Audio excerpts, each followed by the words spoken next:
직간접적인 접촉을 통해서 전염되는 HPV 바이러스.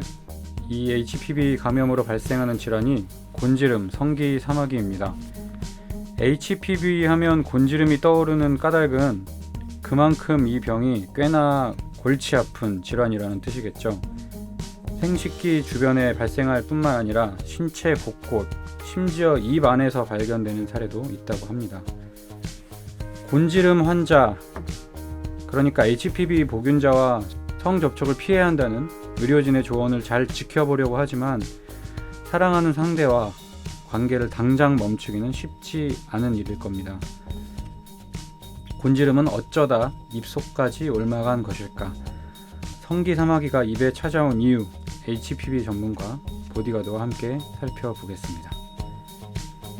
네, 안녕하세요. 건강한 친구들 보디가드의 이상엽입니다. 오늘 보디가드 입안에 찾아온 사마귀, 구강곤지름이라고도 하더라고요. HPV의 구강 전염을 주제로 함께 이야기 나눠보겠습니다. HPV 질환의 선구자 이경엽 원장님 나오셨습니다. 네, 안녕하세요. 네, 안녕하세요. 반갑습니다. 네, 원장님 오랜만에 뵙는 것 같습니다. 그러게요. 한 3, 4주가 넘은 것 같은데. 그러게요. 네, 휴가는 잘 다녀오셨나요? 네, 아주 잘 다녀왔습니다. 조용히 잘 다녀왔습니다. 네, 요즘 또 때가 때라서 네, 그렇죠. 이게 그렇죠. 좀 한풀 꺾이나 싶더니 또 확산되고 있어요. 이런 시점에서 참 어떻게 살아가야 될지 고민도 많이 되는데 맞습니다. 오늘 주제도 마찬가지인 것 같아요. 뭐 HPV도 코로나와 같은 이제 바이러스인데 평소에 뭐 전염되지 않기 위해서는 이렇게 하셔라 이런 기본적인 지침들이 있지 않습니까? 네. 성관계는 피해라, 뭐 스킨십, 과한 스킨십은 피해라 하는데 뭐 그거를 사실 다 피하면서 살 수가 없는 게 또 환자들의 일상이고, 그렇죠. 네, 우리의 일반적인 그게 생활인데 그러다 보니까 이게 HPV라는 게 뭐 그 주요 감염 부위라고 해야 될까요? 생식기 주변뿐만 아니라 입속까지 찾아와서 감염되는 경우가 있다. 네. 그래서 뭐 그 곤지름이라는 게 입안에도 찾아올 수 있다. 네, 이런 이야기가 있던데 오늘 조금 더 심도 있게 원장님 모시고 살펴보도록 하겠습니다. 네. HPV가 신체 어느 곳이라도, 그러니까 어떤 부위든지 옮아서 증상을 발생시킬 수 있다. 이 말이 맞는 말인가요? 네, 맞습니다. 이제 HPV는 사실 뭐 부위를 가리진 않아요. 그래서 감염 부위는 우리 몸 어디든지 이제 유발될 수 있는데요. 뭐 일단 발견되는 증상의 빈도수는 어느 정도 좀 차이는 있기는 합니다. 그렇지만 어디서든지 뭐 코 속, 귀 속, 또 우리 결막이라고 하는 이제 뭐 안구 주변이라던가 이런 부위에도 다 생겨요.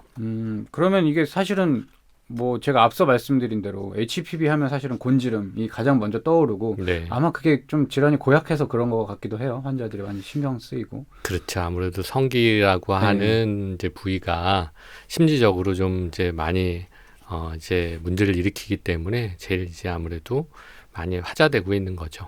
그런데 사실은 그 부위뿐만 아니라 신체 어느 곳이라도 뭐 눈, 뭐 귀 속까지도 감염될 수 있다. 네. 네, 오늘 뭐 눈이랑 귀를 말하니까 또 오늘 살펴보는 입은 이게 또 그냥 그다지 심하지 않다고 여겨지기도 하는데, 네.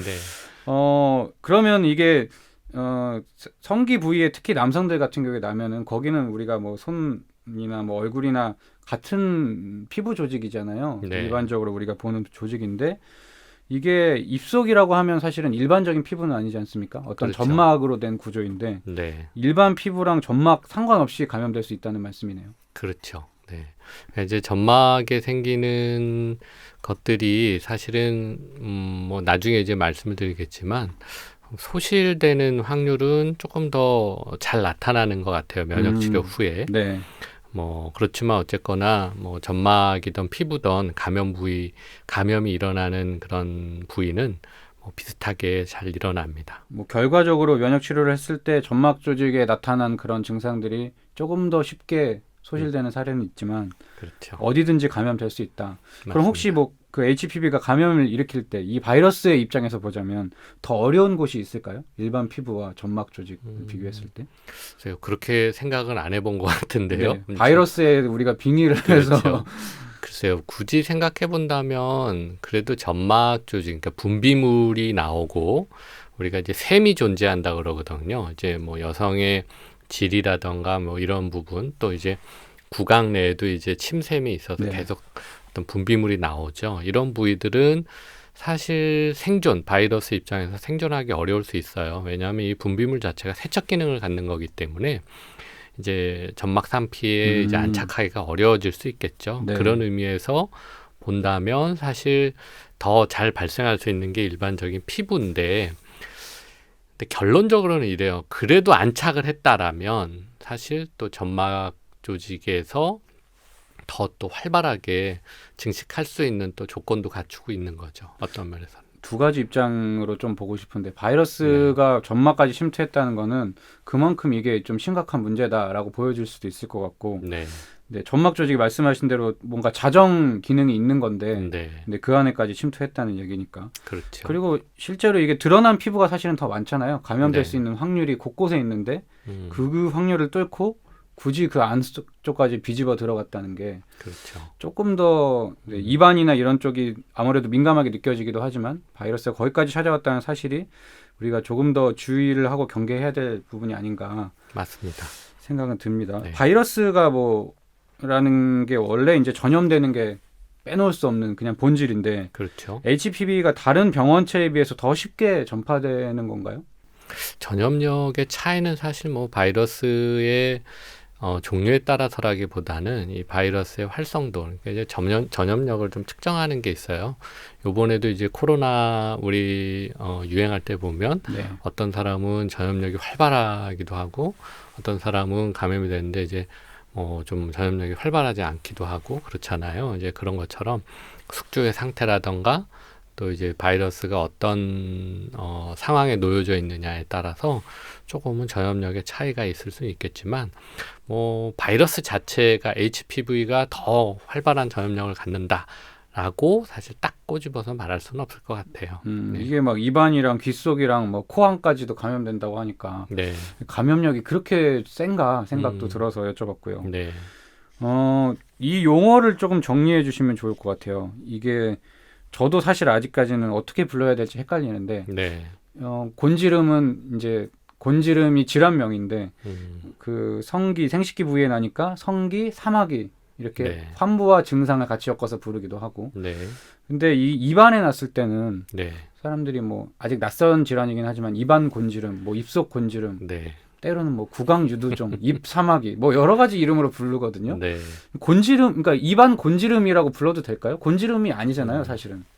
그러게요. 보통은 이제 우리나라에서는 그냥 이 구강이라던가 뭐 이런 다른 부위, 이제 성기에 나거나 뭐 피부에 생긴 사마귀와는 달리 그냥 뭐 유두돌기라는 말을 쓰거나 네. 아니면 그냥 뭐 입안에 좀 혹이 생겼다. 이런 식으로 병원에서 주로 얘기하는 경향이 있는 것 같아요. 근데 이제 외국 사례들을 이렇게 살펴보게 되면 실제로 이제 호흡기 재발성 호흡기 유두종이라는 명칭을 주로 쓰고 있고요. 그 외에는 이제 뭐 구강, 뭐 인두, 사마귀, 와트라는 말을 씁니다. 네. 그래서 구강 사마귀, 뭐 인두라고 하는 뭐 후두와 인두 구분이 있는데요. 뭐 그런 사마귀 이런 식으로 해서 이제 구분해서 좀 이야기를 하고 있죠. 근데 한국에서는 어쨌거나 아직은 좀 생소하기는 합니다. 네. 그 사마귀라는 것도 사실은 HPV랑 공부하다 보니까 네. 뭐 몸 곳곳에 난 거 다 사마귀라고 하잖아요. 네, 뭐 얼굴 그렇죠. 사마귀, 손 그렇죠. 사마귀, 뭐 물사마귀까지 있고. 그렇죠. 그래서 사마귀랑 이런 환부를 좀 빼고 네. 곤지름처럼 하나의 질환명으로 좀 정리되면 어떨까 싶기도 한데 그렇죠. 네, 물어보시는 분들 뭐 저기 인터넷 포털에 검색해 주시면 네. 아시겠지만 뭐 이거 입안에 뭔가 사마귀 같은 게 난 건가요? 뭐 그러면 누구는 또 구강 유두종이에요. 아니면 뭐 콘딜로마입니다. 막 이러니까 네, 그렇죠. 환자들이 좀 이게 증상이 그럼 어떤 증상인가 헷갈릴 수도 있을 것 같아서 그러게요. HPV에 감염됐다는 사실만으로 일단 곤지름이라고 하는 것 같기도 합니다. 그렇죠. 예, 곤지름이라는 것이 광범위하게 쓰기에는 좀 이제 성기 사마귀에 좀 집중돼서 사용되는 용어다 보니까 그 용어를 붙이기에는 조금은 뭐 어폐가 있을 것 같고요. 오히려 구강 사마귀, 뭐 혀 사마귀, 뭐 이런 식으로 부르는 것이 더 자연스러울 것 같아요. 자연스럽게 환부와 그냥 그 증상명을 붙여서 그렇죠. 네, 네. 성기 사마귀처럼. 네. 그렇게 부르면 좋겠다. 일단 아직 정리된 그럼 뭐 정식적인 명칭은 없는 거네요. 병명이라고 할 거는. 사실은 이제 좀 뭐 어려운 이름 없습니까? 영어로 이렇게 섞어가지고. 네. RRP라고 하는 것이 사실은 가장 정확한 표현이에요. 이게 네. 뭐냐면 이제 재발성 호흡기 유두종이라는 용어입니다. 이게 뭐냐 하면 이제 이 코, 구강, 이 시작 부분부터 저기 후두까지, 그러니까 이제 호흡기와 연결되는 이 부분 전체의 HPV 감염에 의해서 일어날 수 있는 그런 유두종 조직들을 통틀어서 이제 RRP라고 얘기를 하죠. 지금 이제 굉장히 생소할 텐데 논문으로 많이 나와 있습니다. 그래서 이제 이런 이제 재발성 호흡기 유두종을 또 다른 말로 하게 되면 그게 이제 후두 유두종이라고 이제 얘기를 하게 되는 거죠. 저희가 한번 다뤘었죠. 네, 그렇죠. 네. 이게 차이를 둔다면 네, 사실 오늘 살펴볼 그 구강사마귀라고 하겠습니다. 구강사마귀는 이 입안에 그런 돌기 같은 게 곤지름과 비슷한 것들이 나서 뭐 구강 곤지름이라고도 하는데 네, 후두유두종이랑은 조금 또 다르지 않습니까? 그냥 부위만 다른 건가요? 그렇죠. 그러니까 이제 용어를 누가 붙였는지는 모르겠지만 왜 후두 유두종이라고 했을까? 그러면 이제 환자분들이 이제 후두에 생기는 유두종만 생각을 하게 되거든요. 네. 근데 보통은 이제 아까 처음 말씀드렸듯이 재발성 호흡기 유두종을 좀 더 이제 다른 말로 후두 유두종, 이 후두 유두종이라고 했다 해서 후두만 얘기하는 건 아니고요. 구강, 잇몸, 뭐 혀, 뭐 이런 데에 다 생기는 것들도 이제 통틀어서 얘기하는 이제 개념이 되는 거죠. 근데 이게 또 왜 후두 유두종이 이렇게 고착화됐는지를 이제 생각해 보면 이상하게 이 HPV 감염에 의해서 이제 파필로마 유두종이 생기는 부위 중에 제일 많은 부위가 또 후두예요. 아, 그렇습니까? 네. 우리는 그냥 보통은 생식기 네. 주변 뭐 자궁, 그렇죠. 경부, 네. 이형성증도 그렇고 그렇죠. 생각하는데. 네. 그러니까 이제 구강 내에서 이제 구강과 호흡기 이제 상부 이제 호흡기 부분까지 해서 이제 부위를 이제 살펴보면 제일 많이 또 감염되는 부위가 이제 후두 부위다 보니까 그렇게 특정해서 후두 유두종 이렇게 얘기했던 것 같아요. 근데 사실 더 따져보면 성대에 또 후두 구조물 중에 성대가 포함되거든요. 그래서 그런 식으로 따진다면 사실 성대 유두종이라고 해야 되는 게 또 더 네. 맞지 않나 싶기도 하고요. 네. 사실은 근데 후두유두종이랑 구강사마귀, 구강곤지름은 이름만 들었을 때는 조금 갈리는 것 같아요. 느낌상으로는. 네. 네. 뭔가 정말 그 네. 콘딜로마가 그대로 입에 난 느낌이고 그쵸. 구강사마귀는 네. 후두유두종은 좀 뭔가 성대 결절, 성대 폴립 이런 질환들과 좀 비슷한 맥락인 것 같기도 그렇죠. 하고. 네. 혹시 제가 이제 사마귀 질환을 얘기할 때도 종종 얘기를 드렸는데요. 사마귀라는 이름 자체가 주는 가벼움이 있어요. 그러다 네. 보니까 이제 피부에 사마귀가 났을 때 환자들이 이거를 좀 치료에 적극적인 그런 노력을 기울이지 않는 좀 폐단이 있다라는 걸 예전에 말씀드린 적이 있는데 이것도 그런 것 같아요. 아까 말씀드렸듯이 이제 콘딜로마라고 하면 이제 이 성기 곤지름이 생각이 나서 조금 더 이제 치료에 적극성을 갖게 되기도 하고 사막이라는 이름을 붙이게 되면 또 방치하거나 뭐 별거 아닌 듯 생각할 수도 있을 것 같다 싶어서 이제 과도한 불안을 야기하는 것도 안 좋지만 또 이걸 너무 가볍게 생각하게 하는 것도 안 좋거든요. 아, 구강곤지름이라고 하면 이게 확 와닿거든요. 아, 이 구강에 곤지름이 성병 막 입안에 난 거 아니야? 막 이렇게 네, 생각이 그렇죠. 드니까. 네. 그래서 뭐 개인적으로는 환자분들이 좀 경각심을 갖고 주의를 잘 기울이게끔 한다 그런다면 조금은 이제 병명을 좀 이렇게 좀 경각심을 가질 수 있는 병명으로 좀 고착시키는 게 좀 좋지 않을까 하는 생각이 듭니다. 아주 직접적이고 원색적인 병명으로 가져가면 아주 심각하게 느낄 것 같기도 하고. 그렇죠. 네. 네, 큰 범위에서 보자면 말씀해주신 것처럼 RRP라고 하셨나요? 재발성 호흡기 유두종 네. 한 범주로 볼 수 있을 거고 그 안에서 또 구분되는 게 저희가 이전에 살펴봤던 후두 쪽에 나타나는 유두종과 네. 오늘 살펴보는 거는 이제 구강이죠. 입 그렇죠. 안쪽에 입 나타나는 안쪽에. 네. 네, 환부에 따른 증상 또 질환 용어 사용 문제에 대해서 살펴봤고요. 그게 이제 뭐 후두 유두종은 조금 이제 알려졌지만 사실은 이제 구강곤지름, 구강사마귀는 아직도 낯설기도 하거든요. 낯설죠. 네, 그래서 그만큼 그러면 이게 발병하는 사례가 적고 어떻게 보면 성기사마귀에 비해서 심각성도 덜하다 이렇게 볼 수도 있나요? 그럴 수도 있는데요. 실제로 임상에서 보면 그게 많지 않은 건 아닙니다. 물론 이제 환자분들이 저희 한의원에 이제 집중되다 보니까 이제 많게 느껴지는 것일 수도 있겠는데요. 실제로는 많이 있어요. 그런데 이제 치과 검진이나 이비인후과 검진 중에 우리 이제 치과 선생님들이나 이비인후과 선생님들이 이 질환에 대해서 사실 그렇게 적극성을 띠고 진단을 하려고 하지 않는 경향도 있습니다. 왜냐하면 아직까지 이제 우리 자궁경부 이형성증도 마찬가지로 불과 한 뭐 5, 6년 전만 해도 이 질환을 그렇게 집중적으로 다루지 않았어요. 뭐 이게 이제 있다 하더라도 뭐 그냥 뭐 좀 계속 지켜보죠. 뭐 별거 아닙니다. 이렇게 하다가 이제 가다실이나 이런 것들이 이제 많이 만들어지게 되고 국가 예방 접종 사업이 이제 많이 발전하다 보니까 이게 이제 이슈화되고 이제 그래서 그런 거죠. 실제로 뭐 환자분들 보면 이제 구강 내에 그런 의심되는 돌기 이런 것들 많이 보이실 겁니다. 실제로는요. 우리가 뭐 얼굴에 나타나는 그 좁쌀 같은 편평사마귀를 모르고 지나가기도 하고 네. 알지만 그냥 뭐 놔두고 그렇죠. 심각하게 여기지 않는 것처럼 네. 사실은 발병되고 있는 사례는 많지만 그것에 대한 인식이라고 할까요? 진료의 문화가 아직은 형성되어 있지 않다. 저는 개인적으로 좀 그렇게 생각하는 편이에요. 원장님만 거의 형성하고 계시는 거 아닙니다. 그래서 원장님 또 많게 느끼실 수도 있을 것 같아요. 구강곤지염 환자 실제로 만나니까. 그렇죠. 네. 네. 근데 아직까지는 사실 일반인 시각에서 볼 때는 좀 낯설기도 한 것 그렇죠. 같습니다. 불과 한 15년, 뭐 20년 전에는 네. 사마귀 질환도 그랬어요. 편편사마귀나 이런 사마귀도요. 실제로 뭐 이렇게 치료의 적극성을 띠는 곳이 없었죠. 그리고 그냥 뭐 제거하려면 제거하고 이제 뭐 괜찮다 제거 안 해도 뭐 이런 어떤 정도의 수준의 사마귀였죠. 네. 피부에 그냥 뭐 조그맣게 나오면 우리가 그거를 뭐 어떤 질환인지 막 신경 쓰진 않잖아요. 그렇죠. 그 정도로 여기는 게 아닐까 싶은데 그 정도로 여기면 안 될 게 사실은 이게 감염성 질환이기 때문에 전염력이 있기 때문에 그렇죠.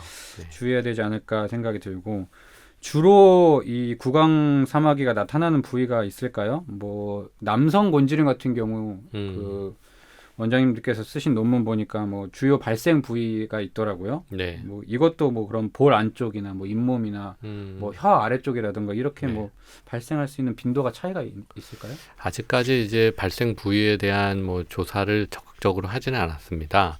근데 이제 실제적으로 보면 뭐 일단은 뭐 후두 유두종, 그러니까 후두 부위를 빼고 네네. 성대와 후두 부위를 빼고 이제 구강, 목젖 이 앞쪽 부분, 우리 구강 안쪽이라던가 이쪽만 봤을 때는 사실 혀에 생기는 것이 제일 많이 관찰되기는 해요.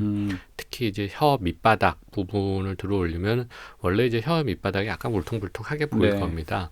그래서 이제 그런 부위에 보면 이제 설소대라고 하는 밑에 보면 이제 가운데 이제 약간 튀어나온 이제 주름이 하나 있을 거예요. 그 연결된 끈 그렇죠. 같은. 네. 그 주변으로 해서 주로 많이 관찰이 되죠. 네. 그 실제 사례를 보면 그 소대 주변으로 그렇죠. 나는 사례가 좀 많았다. 네, 그렇습니다. 왜 입에 찾아온 건지 이게 이제 근본적인 의문인데 네. 곤지름 성기사마귀는 대개 이제 성접촉으로 네. 전염이 되는 사실은 이미 잘 알려져 있고 손발사마귀는 뭐 그 환부 일상적인 피부 접촉이 원인이 될 수 있고 입안에 그럼 이 HPV 감염 증상이 찾아오는 사례는 이게 뭐 성적인 접촉인지 아니면 뭐 일상적인 접촉인지 뭐 뽀뽀하다가 그럴 수도 있다 뭐 이런 네. 말도 있고 후두 유두종처럼요. 네. 뭐 어떤 사례들이 많나요? 진료해 보시면. 이 부분이 사실 제일 좀 논란거리기는 합니다. 그러니까 이제 실제로 이제 아무래도 구강 성교나 이제 구강 내의 어떤 접촉, HPV가 이제 접촉을 통해서 네. 옮겨 다니는 바이러스이기 때문에요.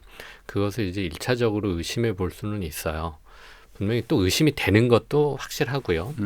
근데 이거를 이제 어떤 확실한 어떤 그런 증거, 실험이라던가 관찰을 통한 증거는 아직까지는 존재하지 않다 보니까 이제 그럴 가능성이 커 보이지만 아직은 더 관찰해 봐야 된다라는 것이 일반적인 지금의 견해입니다. 네, 이 구강 이게 뭐 사마귀가. 연구되어 있는 말씀하신 네. 것처럼 연구되어 있는 자료가 명확히 나와 있지는 않은데 네, 일반적으로 그냥 검색만 해보면 네, 사실은 좀 보이기도 해요. 그렇죠. 환자들이 질문을 하니까 이제 맞아요. 본인의 사례를 얘기하면서 네, 뭐 그냥 그 생식기에 곤지름이 있는 상대랑 맞아요.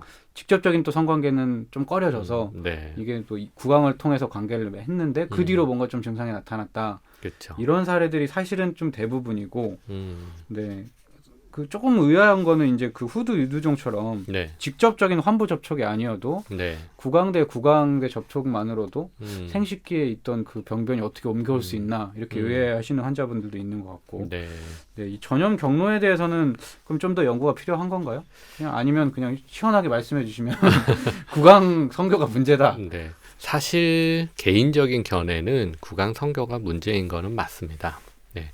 근데 이제 물론 곤지름에서처럼 성기 사마귀인 곤지름에서처럼 저번에 이제 제가 이제 과연 성관계로만 옮겨가는가에 네, 대한 이제 조사를 했을 때 또 이게 자료를 보면 이게 꼭 반드시 성관계로만 옮겨가는 게 맞나라는 의구심이 들거든요. 그러니까 어쨌거나 성관계가 아니더라 하더라도 다른 접촉에 의한 감염은 분명히 있었을 겁니다. 마찬가지로 이 구강 사마귀도 구강 성교 외에 다른 이유, 뭐 예를 들어서 이제 뭐 본인이 가지고 있는 다른 HPV나 이런 것들이 다른 기구나 어떤 물리적인 어떤 통로를 통해서 구강 내에 전염돼 들어갈 확률도 있겠죠. 뭐 이럴 수도 있습니까? 뭐 그냥 환자처럼 딱 가정을 해보면 네, 내가 좀 입안에 뭐 상처나 네, 뭐 구내염이 있었는데 네, 상대와 성관계는 하지 않았고 상대는 이제 곤지름이 있던 상황이고, 네, 네, 근데 상대와 그냥 뭐 가벼운 입맞춤, 뭐 네. 키스 정도를 했다. 네. 그렇게도 옮아올 수 있나요? 환부와의 직접적인 접촉이 없었음에도? 가능성은 다른 곤지름이나 뭐 편편사마귀 환자들의 사례로 본다면 뭐 가능성이 없다고 볼 수는 없을 것 같아요. 왜냐하면 이제 보통 편편사마귀 환자들한테서 특이하게 나타나는 것들이 뭐냐 하면 그냥 이렇게 이게 자가 접종이라고 해요. 네, 그러니까 이제 사마귀가 없는 부위 피부가 긁혔는데 거기도 사마귀가 확 퍼져요. 네, 그런 걸 보면 실제로 뭐 사마귀 바이러스와 직접적인 접촉이 관찰되지 않음에도 불구하고 그런 모습들을 띈다라는 걸 보면 혈액으로도 뭔가 전이가 일어나는 건 아닐까라는 이제 의구심을 갖게 되는 거죠. 예를 들면 뭐 상대가 곤지름 환부와 직접적으로 입을 접촉하진 않았는데 네. 상대의 입에 바이러스가 묻어 있었을 수도 있나요? 뭐 보균자라면 상대가. 그럴 수도 있죠. 손이나 다른 어떤 방법을 통해서 구강 내에 또 잠복할 수 있는 또 가능성도 있죠. 네. 근데 또 그 조금 억울하다고 해야 될까요? 그런 네. 거는 뭐 성접촉을 해도 전염되지 않을 수도 있는 거고 사실은. 네. 구강 건강이 조금 더 면역력이라고 해야 될까요? 뭐 네. 상처도 없고 평소에 입안 관리가 좀 더 잘 되면 아무래도 위험성이 덜하지 않을까 이런 생각도 들고. 물론입니다. 그러니까 그래서 아까 전에 이제 우리 그 점막 조직은 자정작용을 갖는 이제 네. 분비샘이 있다고 그랬어요. 그래서 이런 타액 속에 여러 가지 세균과 어떤 병원균을 억제할 수 있는 물질이 같이 나오거든요. 그러니까 이제 타액의 점도가 이제 수분이 부족해서 이제 약해진다던가 타액을 통해서 나오는 물질들이 줄어든다던가 이런 것들이 없도록 평소에 이제 건강관리, 식이 섭취라던가 이런 것들을 잘 해주시면 문제될 게 없죠. 그러네요. 생각해보니까 점막 부위는 자정작용이 있는데 네, 그럼에도 거기에 증상이 나타난 거면 그렇죠. 네, 얼마나 이게 심한 접촉이 있었던 걸까 생각이 들기도 하고요. 그렇죠. 네. 두려운 거는 결국에 이제 뭐 구강 사막이 뭐 치료할 수 있는 질환이긴 하지만 이게 구강에 전염됐을 때 HPV 바이러스가 암까지 이끌고 갈 수 있다. 네. 암이 될 수도 있다. 네, 이런 우려가 있어서 이제 두려워하시는 분들이 많은데 네, 대표적으로 뭐 설암, 네, 혀에 생기는 암이죠. 편도암, 네. 구인도암 뭐 이런 네. 암들이 생길 수도 있다고 합니다. 네. 실제 이런 사례도 네, 보셨나요? 아직 뭐 암조직까지 간 환자들을 보지는 못했습니다. 이제 왜냐하면 발생 빈도가 이거는 무척 낮은 걸로 사실은 보고되고 있어요. 그래서 이제 구인두암, 뭐 설암, 뭐 이런 것들이 발생을 하게 되면 실제로 좀 이게 병변이 사실 그렇게 좋지는 않습니다. 네. 근데 이제 발생 빈도가 아주 높은 건 아니기 때문에 너무 뭐 암까지 그렇게 걱정하실 것까지는 없다고 보여져요. 그렇게 막 좀 희박한 확률이다 이렇게 봐도 될까요? 네, 그렇습니다. 네. 이게 결국에 암이 되는 게 HPV 16번 네. 유전자형과 관련이 깊다고 하는데 네. 사실은 따져보면 곤지름, 그러니까 성기사막을 일으키는 HPV 타입은 6번하고 11번이 대표적이잖아요. 네. 근데 16번에 감염되어 왔다는 사실이 또 의아하기도 합니다. 그러게요. 네. 많은 논문들에서 이제 그 얘기를 해서 저도 이제 좀 의아한데요. 왜 16번이 주로 후두에 감염될까? 참 HPV 16번한테 물어봐. 네. 아니, 그 6번하고 11번이 예를 들어 상대와의 뭐 구강 접촉이든 성 접촉이든 해서 구강으로 6번하고 11번이 옮겨와서 사마귀가 생기고 암까지 이어진다면 좀 이해가 되는데 그렇죠. 이게 암을 걱정하긴 하는데 암의 원인은 정작 16번이다. 맞아요. 그러면 상대 곤지름 환자와 접촉했을 때 아니 곤지름의 원인은 6번, 11번인데 16번은 또 어디서 온 걸까? 네. 이렇게 생각할 수도 있고 만약에 상대가 여성이었다면 또 그분이 좀 자궁경부 이형성증이나 이런 질환을 앓고 있어서 16번에 감염돼 있었나? 이런 생각도 들고요. 그래서 그러게요. 이게 곤지름 환자와의 접촉만으로 또 옮아온 게 맞나 아닌가 이런 생각도 들기도 합니다. 16번이라고 하니까. 네. 그 곤지름에서도 얘기 드렸듯이 사실 곤지름도 이 성행에 의해서 뭐 파트너 수가 많다던가 네. 뭐 초기 성관계 연령이 낮다던가 뭐 이런 것들이 뭐 발생 빈도가 높다라는 통계로 인해서 성관계가 주 원인이다라고 얘기를 하게 되죠. 근데 사실 직접적인 전파 경로를 밝혀낸 거는 아직은 없어요. 그런 식으로 이제 간접적인 어떤 통계 수치로 이제 유추하게 되는 거죠. 근데 후두종도 그럴 거라고 보여집니다. 그러니까 간접적인 증거에 의한 유추인 것이지 어떤 경로가 명확하게 밝혀지기는 어려울 것 같아요. 아무래도 이비인후과 학회가 조금은 좀 보수적인 면은 아닐까 하는 생각도 듭니다. 왜냐하면 뭐 이게 이제 이비인후과의 주된 질환 또 그런 치료 질환이 아니다 보니까 아무래도 또 재발도 잘 되고요. 또 이제 난치이고 그러다 보니까 관심이 조금 소홀할 수밖에 없을 것 같고 너무 이렇게 인구에 화제되는 것이 사실 달갑지 않을 수도 있어요. 그렇죠. 네. 굳이 뭐 그렇게 발생 확률이 완전히 높은 것도 아닌데 네, 그렇죠. 네. 이게 불안감만 커져서 뭐 좋을 건 없으니까. 맞아요. 네. 이쯤에서 한번 그 온라인상에 떠돌고 있는 질문들 원장님께 네. 좀 팩트 체크 확인도 한번 좀 드리고 싶은데 환자들이 난감해하는 경우가 이거 검사를 어디서 받나요? 이렇게 질문하시는 분들도 네. 있어요. 그런데 뭐 당연히 생각하면 뭐 아니 이비인후과나 뭐 네. 치과나 아니면 뭐 비뇨기과나 산부인과 네. 여러 가지 생각할 수 있는데 네. 이런 사례도 있더라고. 이비인후과에 갔더니 뭐 산부인과를 가라고 하고 산부인과에 갔더니 치과에 가라고 하고 치과에 네. 다시 갔더니 뭐 다시 이비인후과를 가라고 하고 그래서 이 구강에 생긴 사마귀 같은 경우에는 어디서 검사를 받아야 되나? 그렇죠. 사실 뭐 검사를 못 하지는 않을 겁니다. 다 할 수는 있는데요. 이제 이건 어디가 전문 분야? 피부에 생긴 사마귀는 네. 피부과 뭐 네. 아니면 HPV 치료기관 이렇게 가면 되는데.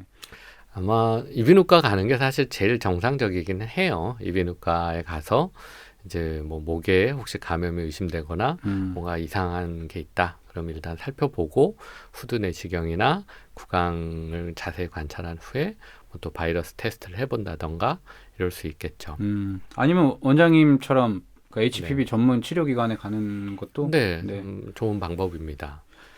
근데 뭐 가장 환자들이 또 쉽게 그냥 접근할 수 있는 게 또 이비인후과기도 이비인후과긴 하니까. 하죠. 네, 그냥 입안에 뭐가 네. 났으면.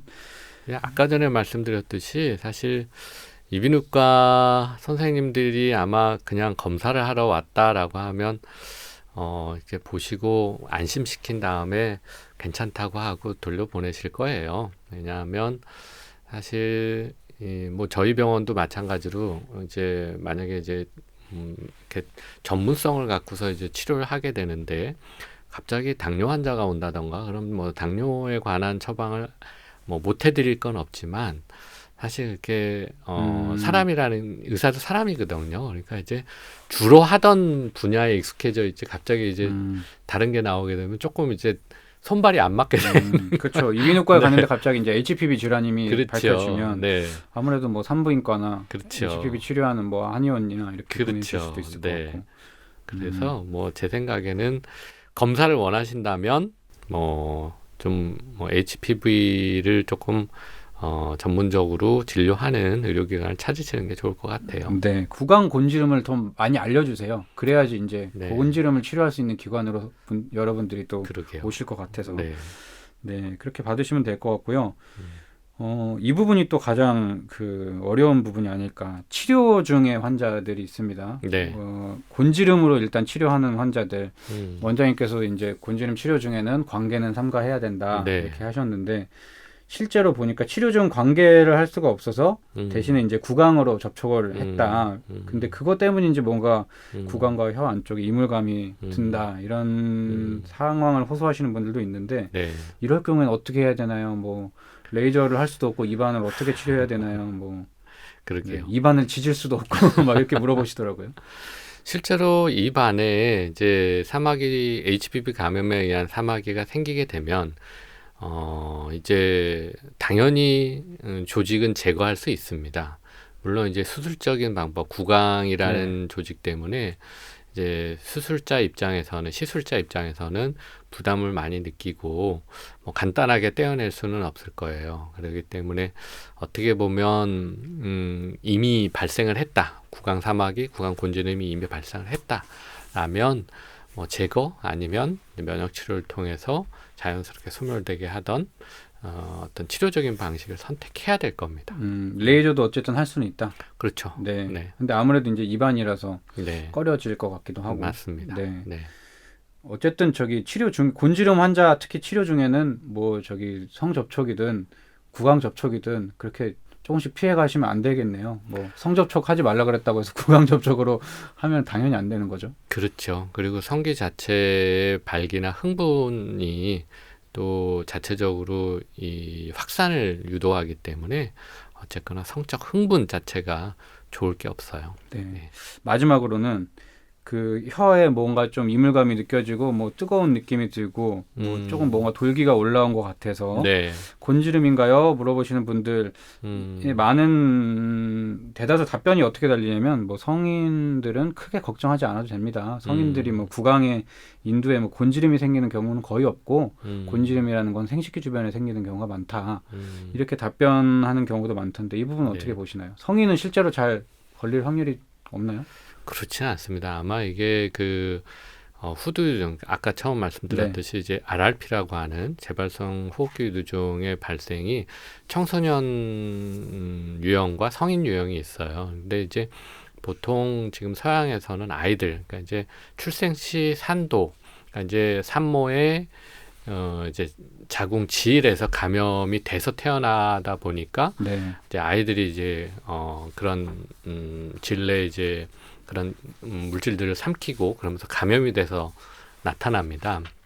아마 그거를 근거로 해서 이제 성인한테는 나타나지 않는다라는 얘기를 한 것 같아요. 근데 그렇지는 않고요. 실제로적으로 뭐 빈도수가 적은 건 상대적으로 다른 곤지름과 비해서는 적지만 그렇죠. 네, 안심하라고 할 수는 없는 거죠. 네, 그게 맞는 말이라면 성인에게서 나타나는 경우가 적다고 하면 오늘 저희 모든 거를 뒤엎어야 되거든요. 그렇죠. 네, 저희가 성인에게서 지금 나타나는 사례가 있다, 분명하다 그렇죠. 살펴보고 있기 때문에 네. 뭐 검증된 건 아니지만 실제 임상에서 또 환자들의 사례를 보면 구강 성교로 인한 감염 사례가 분명히 있다. 네, 유의하시면 좋을 것 같습니다. 네. 네, 치료 어떻게 해야 됩니까? 이 구강 곤지름, 구강 사마귀. 네. 일단 당연히 이제 바이러스성 질환이에요. 그러니까 이제 외과적으로 제거하는 것이 1차적으로 많이 시도되고는 있지만 바이러스 질환이라는 것은 어떻게 보면 뭐 이제 절개를 통해서 완치하기는 어렵습니다. 그러니까 면역 형성을 일단 유도해서 바이러스가 소멸되어지만 이제 아무래도 완치가 되는 거죠. 그래서 뭐 제거 시술도 필요하다면 이제 조직이 너무 크고 생활에 너무 불편함을 유도한다면 어떤 시기에는 필요한 시술이기는 하지만 전반적으로는 바이러스 소멸을 목적으로 하는 면역 치료를 중심으로 해나가시는 것이 좋다고 봅니다. 바이러스가 소멸되면서 자연스럽게 그 조직도 같이 사라질 그렇습니다. 수 있도록.